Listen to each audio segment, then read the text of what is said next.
Selamat pagi, salam sejahtera. Terima kasih karena bersama dengan saya di Nazilin Unity Channel. Akhirnya yang kita tunggu-tunggu. Akhirnya suara Datuk Seri Anwar Ibrahim, Perdana Menteri Malaysia, berkumandang.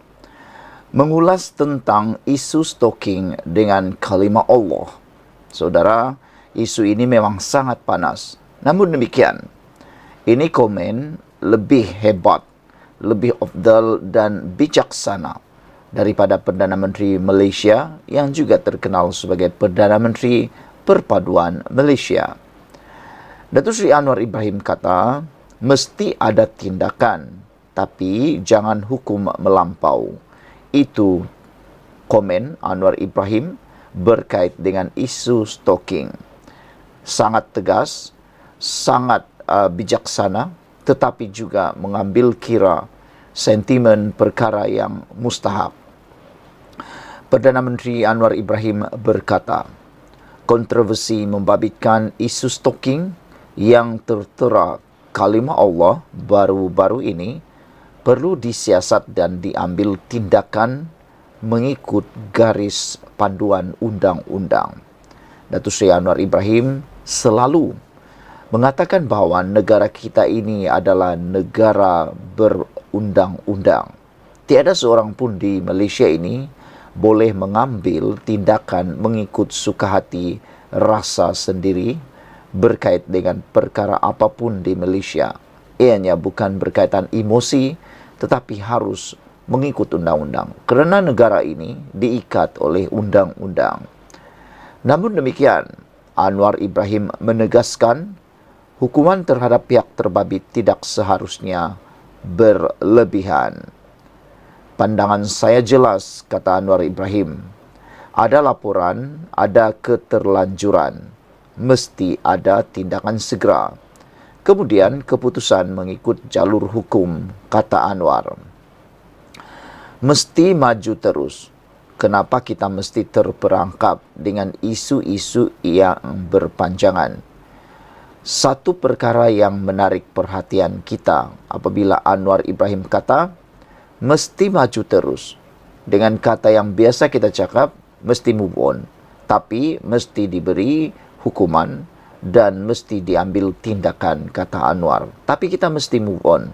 Kenapa kita mesti terperangkap dengan isu-isu ini berpanjangan? Soal Anwar Ibrahim. Ada laporan, ambil tindakan, kata Anwar pada majlis berbuka puasa bersama petugas media di Putrajaya malam tadi. Kata Anwar, dia berharap agar isu itu dapat ditamatkan.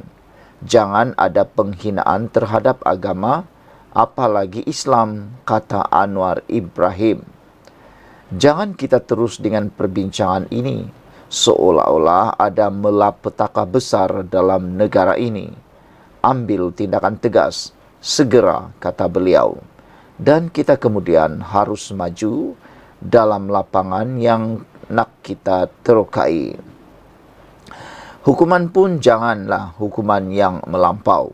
Ada orang lakukan kesalahan sebagaimana kita juga lakukan kesalahan. Janganlah seolah-olah macam mendera orang lebih dari yang sepatutnya, kata Anwar. Mengenai ahli politik dalam kerajaan yang dilihat bertikam lidah mengenai perkara itu, Anwar Ibrahim berkata, kerajaan adalah demokratik dan percaya kepada kebebasan untuk bersuara secara kritis. Dalam kerangka badan politik yang bebas dan demokratik, tak boleh diikut sistem walak. Dalam parti yang mengekang pemikiran bebas, ia tidak mengizinkan. Kita membolehkan, kata Anwar Ibrahim. Kontroversi tercetus minggu lalu apabila gambar stalking yang tertera perkataan Allah dan dijual di kedai kekemat Bandar Sunway tular di media sosial. Susulan kekecohan itu, kekemat mengeluarkan permohonan maaf kepada semua pelanggannya, khususnya masyarakat Islam, dan mengesahkan bahawa tindakan segera telah diambil untuk menghentikan penjualan stalking berkenaan. Ini termasuk menamatkan kontraknya dengan Zin Jian Chiang Sendirian Berhad, sebuah syarikat yang berpengkalan di Batu Pahat, Johor.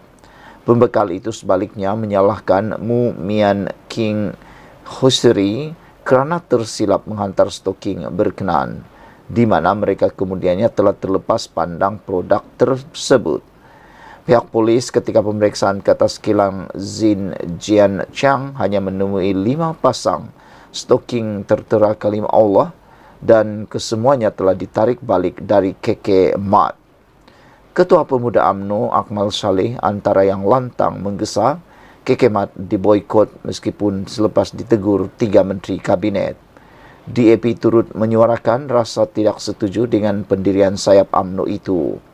Isu stoking, itulah dia suara komen daripada Anwar Ibrahim yang amat tegas dan bijaksana. Inilah Perdana Menteri yang kita harap-harapkan. Bijaksana dalam mengambil keputusan, bijaksana dalam menjaga perpaduan. Sekian dulu untuk kali ini. Jangan lupa tinggalkan komen Anda, tekan butang subscribe. Bye-bye. Selamat petang, salam sejahtera. Terima kasih kerana bersama dengan saya di Nazilin Unity Channel. Ini berita yang paling hangat pada petang ini.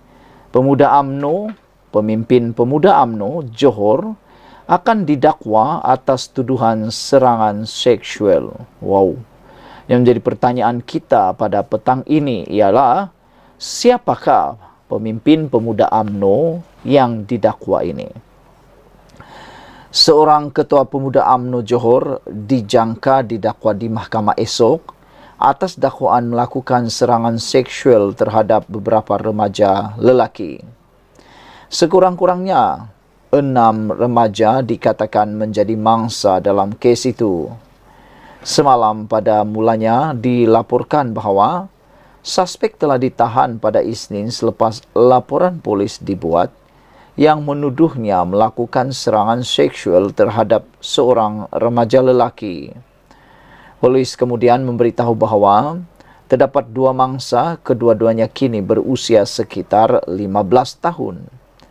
Bagaimanapun 4 lagi remaja tampil membuat laporan polis mendakwa diliwat oleh ahli politik itu. Ketua Bahagian Siasatan Seksual Wanita dan Kanak-Kanak Bukit Aman, Siti Kamsiah Hassan, mengesahkan perkara itu kepada Malaysia Kini ketika dihubungi hari ini.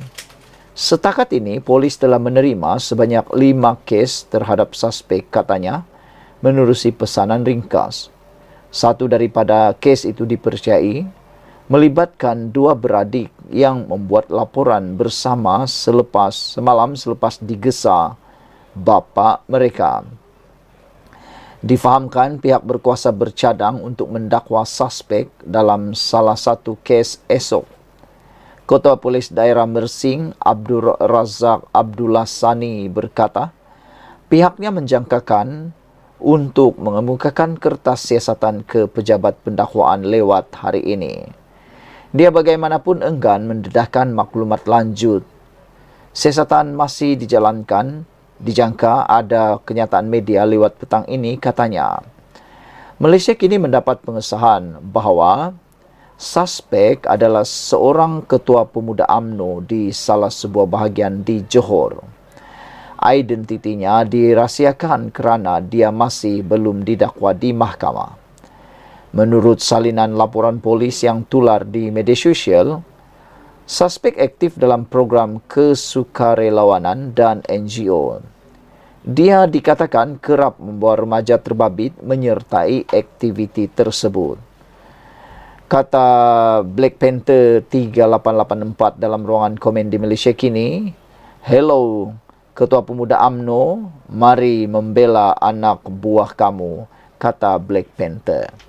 Saudara-saudara sekalian, inilah yang kadang-kadang membuatkan ramai orang tidak menyukai ahli politik. Kerana ahli politik seringkali didakwa berkait dengan jenayah-jenayah seperti ini. Yang paling teruk lagi melibatkan jenayah serangan seksual. Dan lebih mengerikan dan menjijikkan, ia juga melibatkan remaja, melibatkan lelaki atau sejenis. Apalah yang mau terjadi, apalah yang sudah terjadi ini. Diharapkan kebenaran dapat diungkapkan, dan kalau pemimpin Pemuda UMNO ini hanya difitnah, kita juga berharap supaya itu juga dapat diperjuangkan. Tapi kalau benar pemimpin pemuda UMNO ini ada melakukannya, kita pun mahu juga supaya kebenaran turut dibuat. Sekian dulu untuk kali ini. Jangan lupa tinggalkan komen Anda, tekan butang subscribe. Bye-bye.